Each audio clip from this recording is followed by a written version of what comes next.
All right. Okay, so thank you so much again for taking out the time to join us in the discussion today. It's much appreciated. How's the weather at South Australia, by the way? It's a bit chilly, but it's autumn time, so you expect it. Yeah. I mean, everyone knows that Melbourne has a weather of its own. So, I mean, but it's 17 degrees today, kind of sunny, so it's not a bad weather. So, yeah, we're getting used to it. So, just to kind of like introduce the audience that will watch this video to our guest. So, basically, today we have Jo Stewart-Rattray. She has over 25 years of experience in the IT field, and she has a significant experience in the information security arena, including CISO in the health sector. She is the current Vice President, Communities of Australian Computer Society. She is the volunteer founder of She Leads Tech, which is a global leadership initiative by ASACA. She serves on the board of directors of several organizations and was also invited to contribute to the draft of the agreed conclusions at the United Nations Health Headquarters, where the session of the Commission on the Status of Women was held. She is incredibly passionate about encouraging teaching and mentoring more women into tech and security field. Particularly, she wants to see more women in the leadership position in tech. So, I mean, that's just to name a few, but you now see why it's a privilege to be talking to her today. So, just to throw something at you, Jo, you've been working in the tech industry for over 25 years now, and I mean, when I hear people who have been in the industry for that long, especially women, I just want to know what made you get into the tech space. I'm guessing it was an industry with not so much influx of women back then. So, what inspired you to get into tech, and how was the experience getting in? It's a really good question, Kachi. It's interesting for me because I actually started off in the entertainment business, doing all those backroom jobs. I was doing logistics for tours. I was working in radio, so lots of different things like that. And so also very male dominated, right? So that part was not a challenge. I just realised that was going to be an issue that I was going to have to address. So I did. And, I'm also very determined. So I wanted to be, I sort of fallen in love with tech. And so I decided that I wanted to be in the tech businesses. So the only thing you can do is persevere. So I studied a lot. I got a mentor. I did all of those things that you need to do in order to really put yourself forward. And I determined that, yes, there was a glass ceiling, but I was determined to break it, right? So that's why I got into the tech workforce, because it was the love of tech, and I stayed in it because I just was determined to ensure that I made a difference. And then it became very clear to me that I needed to make a difference for and on behalf of other women as well. Oh, that's great. And I can it's just because right now we're still trying to push women to tech. So I'm just trying to imagine you were doing an IT course, like how many women were in the class? Was it just only you and stuff like that, or Well, there were? Yeah, look, I'll tell you about the very first, because my specialty is in security. The very first security conference that I ever went to was in Melbourne at the Convention Centre, and there were about 450 delegates there, and there were three women, one of whom was a speaker, and she was actually a lawyer. So that made two women in a room full of 400 people. So, yeah, I mean, we haven't really progressed hugely forward. The average number of women we see at most security conferences around 10 to 12%. So it's a big difference from just having two people in the room, but there's still plenty of room to make up. Wow. And just, probably something that might be important to someone watching, or even to me, how did you go from that person who had the inspiration or the desire to go to tech to who you are today? I mean, we know the feat you've accomplished. You've spoken at the United Nations. You've, represented the computer society in great measures around the world. So how did you get there? How was it? through hard work and determination. My personal mantra is dream big and believe. And if you don't believe in yourself, you're never going to achieve. So it was, again, through that level of, being determined and putting myself out there to do some of these things. And I remember somebody said to me, oh, look, you should present at conferences. That's a great way of getting, getting your name out there, and so that you'd be recognised for potentially other jobs to, climb up the corporate ladder. So I did that. And I remember the very first time I spoke at a conference was in Queensland, and I was terrified, particularly when I looked down. In the front row were 3 guys from another organisation who were our direct competitors. And it was like, oh, God, it can't get any worse, right? But I was determined. So I just broke through it and continued with my presentation and just ignored the fact that they were in the room. And that first presentation was probably a bit shaky, but it becomes a natural thing to do. However, having said that, you are always a little bit nervous, right? So anybody who says to me, I'm not nervous before I give a presentation, I'm not sure about that. I think we're all always a little bit nervous, because I know I still am a little bit nervous, and there are some big events which make me incredibly nervous. But it's about cracking on and breaking through and proving to yourself that you can do it. I think that's the really important thing. As I said, believe in yourself. So break through it to prove to yourself that you can do it. And then the sky is literally your limit. I think that's great to know. For me, I kind of had seen different tech leaders that were women, but not really Australians. But to see that, there's someone representing the Australian community, and it shows that there's hope and all that. So that's great.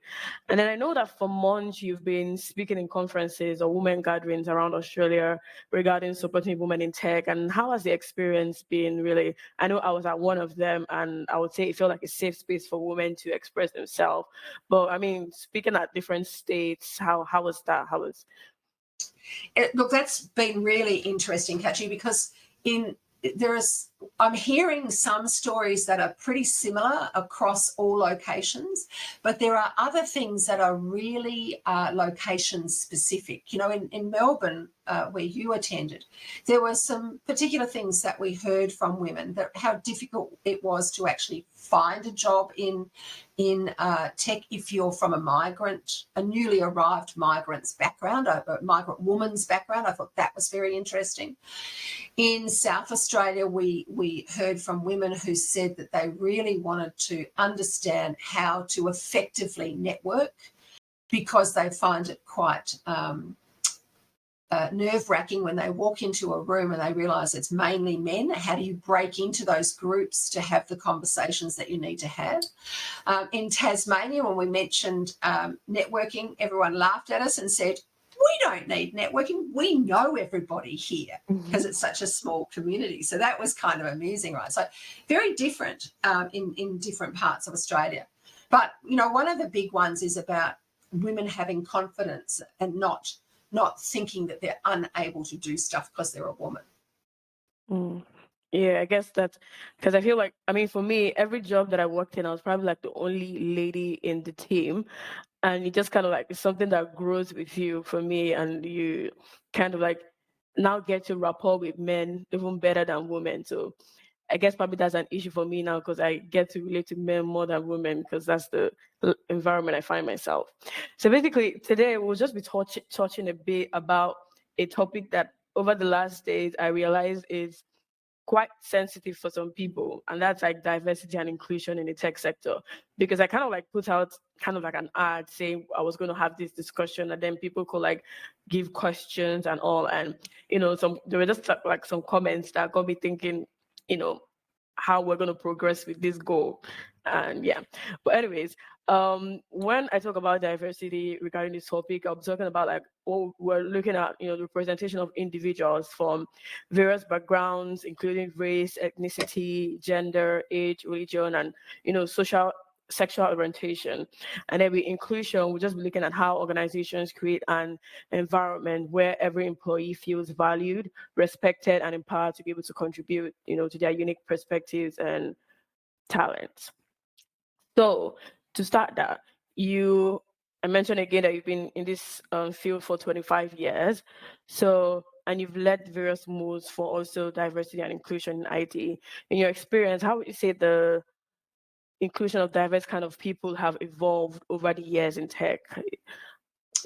Look, that is such a big question.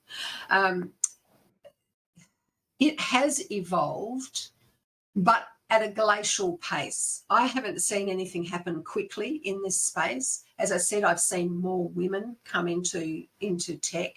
But the other thing we need to consider is we're a very diverse country with very diverse population from some really amazing and quite exotic cultures, right? We have to recognise that the more of that difference we have in the room, the more informed our decision-making can be.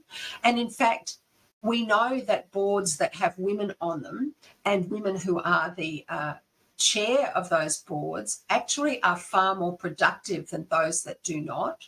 We also know that that brings about a diversity of thinking. So if you extrapolate that out and look at having, women in all their diversity, so we're talking about women from different, as you said, different cultural backgrounds. It might be women who are from a different linguistic background, or it might be people with disabilities.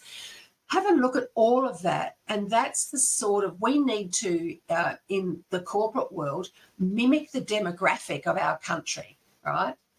So that means that we need to be looking at having people from all of those backgrounds and welcome them into the tech space.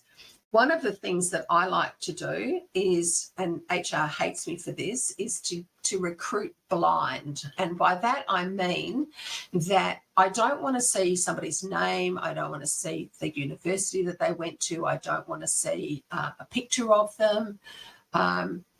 I don't want to know whether they're male or female. I want to just see what that person's professional CV looks like, and maybe what their educational CV looks like, without being able to pin it down to saying, oh, this is a woman that comes from Iceland. I don't want to be able to do that. I want to be able to look at them for the attributes and what they bring, as opposed to what colour they are, what language they speak, where they come from. That shouldn't matter when we're making a decision on somebody who fits into the space that we're looking to fill, right? So, and I actually find it quite exciting, because you actually don't know who the person is until you see them in front of you for the first time. And I'm always surprised. There is always something that surprises me about it. Yeah, that's actually like a good way to say it. And then, because one of the comments that I got or feedback from people when I put out the flyer was like, that was like regarding the goal to be more inclusive. So the person said, how about we just hire someone based on their qualification? It doesn't matter if we're trying to meet a goal or not. So I don't know, what do you think about that? Do you think we should try to aim to meet that inclusive goal, or we should just ensure that we have the qualified candidates? See, I think it's a balancing act. I think you need to make sure that you have somebody who is going to, from the professional culture aspect, fit into the organisation or the team. You need somebody with the right credentials, and you do need to consider inclusion. You do need to look at the diversity as well to ensure that you have that in your space. So to me, it's a balancing act to get it right. And then something I also experience, this is my opinion, is that I feel like we are, for Australians, we are kind of growing in the area of race and ethnicity to bring, diverse people into the, tech sector. But I feel like I see minimum, there are minimal Australians like in the tech sector. So like in my role, like everybody in my team were Indian, Asian, London. There was actually no one from Australia, and it was an Australian company. So it's like, is this something that the ACS team has noticed and like probably working towards, including more Australians into this sector? Well, I'm just going to say straight up, what's an Australian?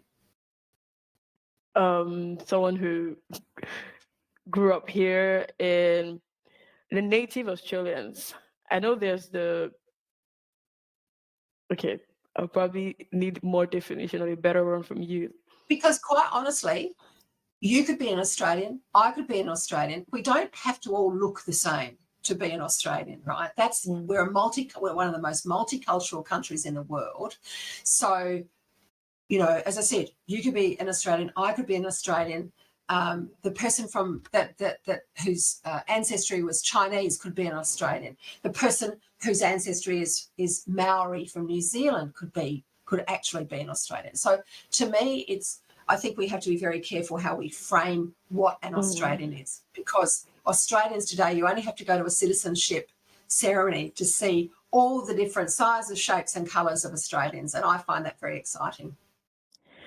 Well, I mean, definitely, I would say that's more like just lit up a bulb in my head, because like it then gives me a different perspective to look at things. Because I mean, that's not how I saw it before, but actually, it is true. Because then, by the time you have the citizenship, you're now an Australian, and it's something you can argue, in court. So, well, yeah, thank you for that.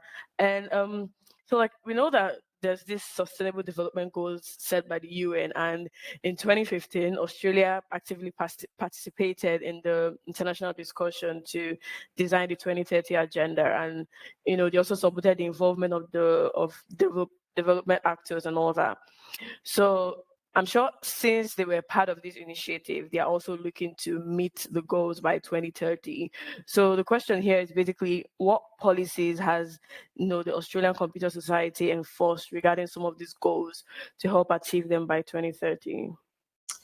The most, for me, one of the most important goals is number 5, which is gender equality. Now, gender equality is a discussion that goes back over 100 years. So are we going to make gender equality, gender parity in Australia by 2030? That's a very good question, but we're going to have to do some very hard work if we're going to make it.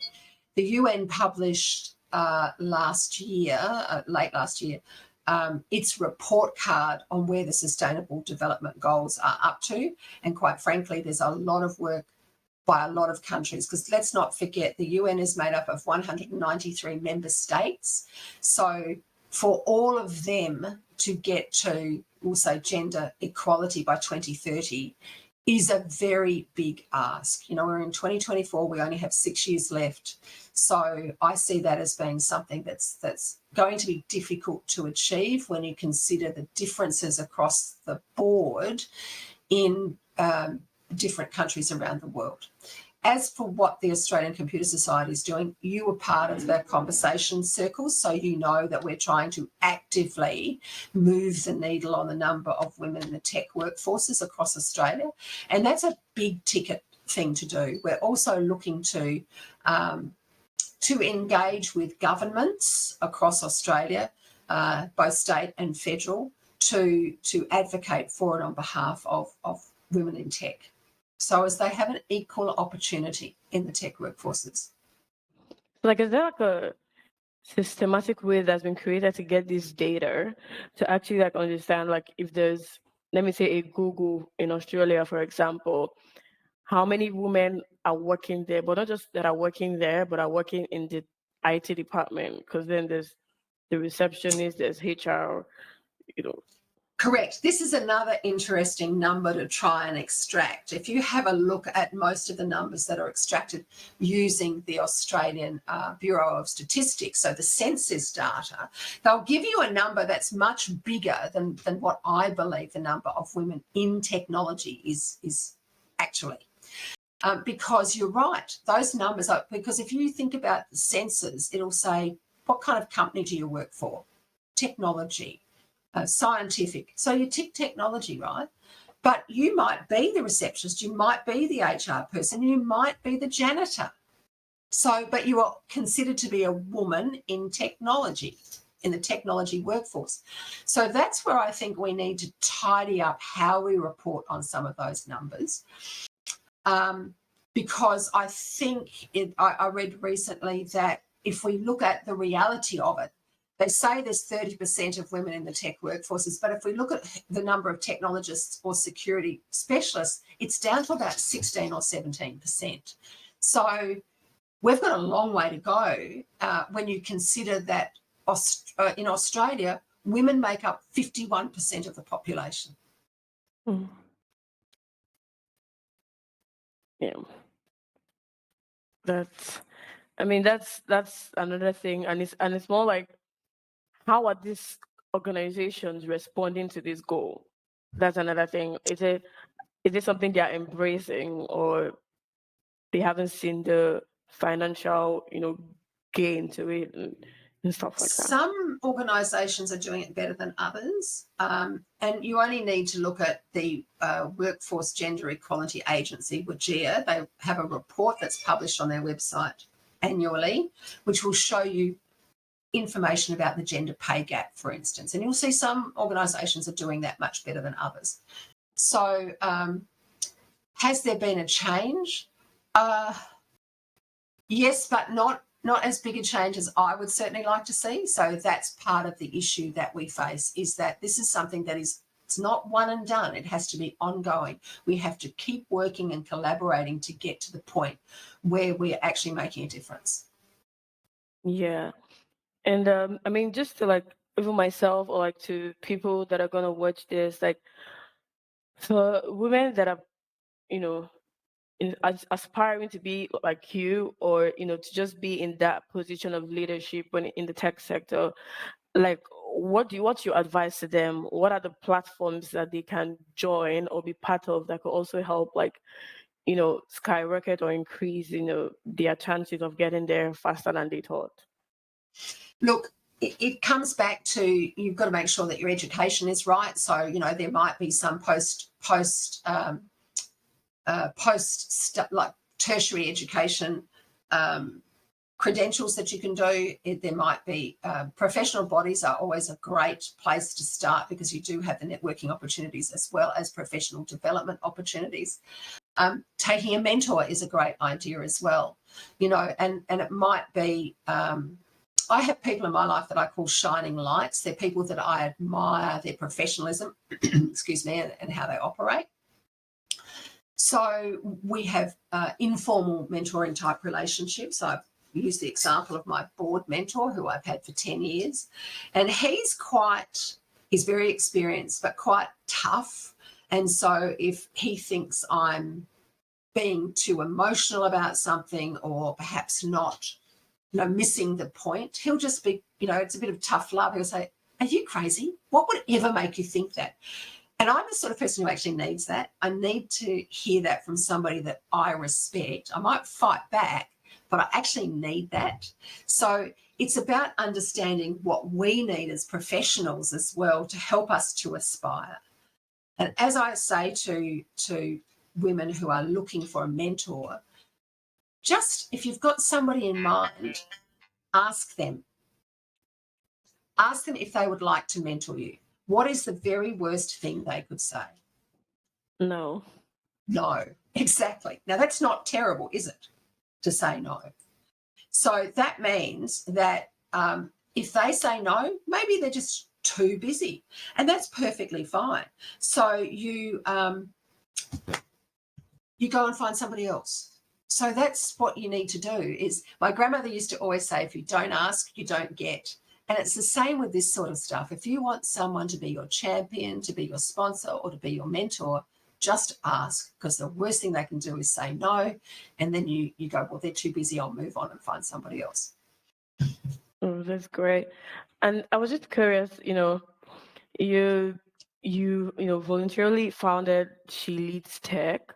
So like how has the progress of the program been, and how has it helped more women leaders come into like the leadership position and all that, and what's the process usually like? Yeah. Okay, so that's an interesting conversation. I was sitting on the ISACA International Board of Directors in 2015, and I was sitting in a boardroom in Brussels in Belgium, and they were giving out the portfolios for the board members for that next year. And oh, that's interesting. They haven't mentioned my name. Maybe I just get to be a board member for a year and I don't have to do anything special. Fantastic. No. The very last thing they said to me is, oh, and Jo Stewart-Rattray, we have a new portfolio for you, and it's the Women's Initiative. 3 words. That's all I got. And I went, oh dear, because I'd been complaining that we didn't have enough for our female constituents forever. And so I created this problem for myself. Fortunately, there were a couple of women on the staff side of ISACA who were fantastic, and the 3 of us worked together to create She Leads Tech on a very skinny budget, I might add. And so we were looking to engage and empower women, and indeed and to educate not only our women how to be leaders, but also allies as well. So I think this is a story for men and women. We need to stand together, shoulder to shoulder, in order to make a difference and move the dial of the number of women in technology globally. So I rolled out that program with my 2 colleagues personally in 16 countries, including 3 African nations. And that now sits everywhere there's an ISACA chapter. There is a She Leads Tech capability. So that's 188 countries around the world. Well, so we have seen a huge difference, right? From nothing to 188. That's, well, bravo, congratulations with that. Wow. Thank you, since 2015. But I think there was a big awakening for me was in Africa, where I was hearing some of the stories of women and some of the challenges that they had to overcome, which were really, to me, above and beyond just a professional issue. There were all sorts of topics discussed, and I suddenly realised that what we had done was create a safe space for women to tell their stories and to support one another on their career journey. And indeed, sometimes, the professional and personal bleed together, but if you have that safe space, you can often feel comfortable to share what's going on in your world that ultimately will help you professionally as well. So that was my big aha moment as to what we were doing. It's very different working with women than working with men. Women are more likely to have that environment where they're happy to talk together about stuff, where men it's more, it's less likely to be in that same vein. So, that was how that happened, and that's why when I'm doing the conversation circles, it became very obvious to me if we were going to do that, we needed to allow women to be there by themselves and to feel safe. Yeah, I mean, I think that's great. Just kind of like seeing women who didn't have an understanding or an idea that they could actually be this person, and then years down the line, you look at them and you're like, this is what I created, and that makes you happy, and you're like, oh, this is why I do what I do. So, that's great. I mean, just as we'll soon be wrapping up, I just wanted to ask something else, and that's regarding, another area in diversity that I don't really hear much conversation about, and that's like in the physical ability. So, like, for someone who has experience in the healthcare sector, how do you suggest that Australia helps people with different types of physical ability to be able to contribute in tech? I'm not sure that we've done very well in that space. I've got a couple of friends who have physical disabilities, and they've told me their stories and they're in the tech workforces. Told me their stories about how they've been treated over the years, and it's really quite shocking. So I think we need to be far more educated about how people who are differently abled. That's a UN term which I quite like. I don't like that notion of being disabled. In fact, somebody is differently abled, and so there's so much adaptive technology that can be used to assist somebody who is differently abled, and we need to be, we're the tech workforce. Why can't we use that? Like there are things like sticky keys that allow you, if you're not quite as dexterous, to type or to use a mouth stick to type. there are all kinds of things for people who are visually impaired or hearing impaired. So, we need to be very much more aware of how we can bring people into the tech workforce who are differently abled, and indeed assist them to aspire. Mm. And I mean, it's something that, because I know for the differently abled people, even from their little age, they have a kind of like group or program.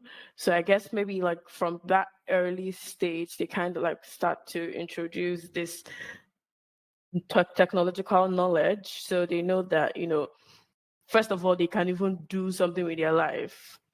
It doesn't have to be, because they are in this stage and that's all. So I guess there's more of psychological, process that has to go through everything. And I mean, I know that you also studied psychology. So I mean, I feel like it's more like you kind of had it, you had you had it all, in the sense of, you study psychology and then you're a security expert. So it kind of helps you understand how people think, what they want to do, what they're doing next, or like even how people are accepting, a security breach and stuff. But anyways, what I was trying to say about the physically disabled is that, oh, sorry, differently abled, as you have corrected. So, I think it's for schools or for such programs to start, bringing in ways to let them know they can do more with their lives, and they can actually be able to contribute to the Australian workforce. But yeah, that's good. I mean, as we I wrap up, think, Kachi, okay.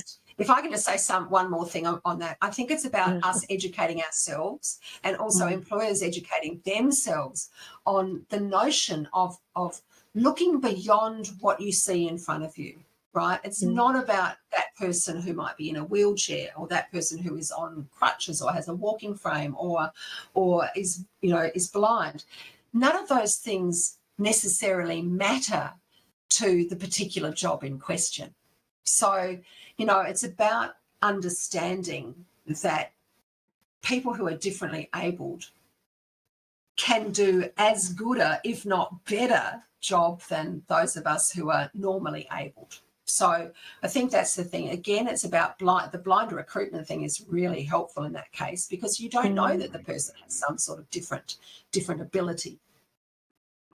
So like, what do you then say about, sometimes you're applying for a job and they ask you, do you have any form of, physical abilities, or there's actually a section in recruitment where they ask you if you have any disabilities. That's how they put it. And do you think that employers should remove those questions I from? think that's discriminatory. Mm, There are probably some jobs where you would need to consider the physicality of the job.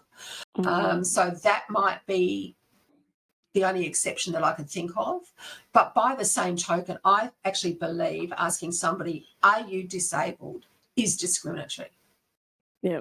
I mean, although there's always this clause of, this is to not discriminate, but to make provisions for you in case you need any needs. But I think at the end of the Well, day, people still take it, personal and all. So that's a different question. To ask the question, do you need special provisions, or not special, but do you need other provisions to enable you to do your job to the best of your ability? That's a fine question. But to say, do you have a disability or are you disabled, to me is just a big no-no. mm. Well, I mean, that's a good way to look at it.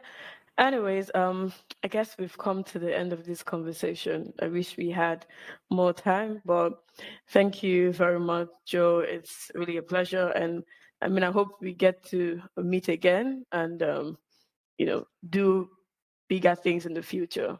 Yeah.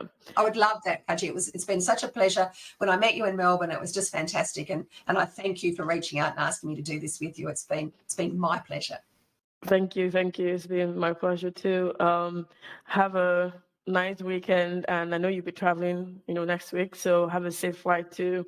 Thank you. Hopefully you adjust with jet lag and all. So thank you very much. My All pleasure. right. Thank you. All right. Bye.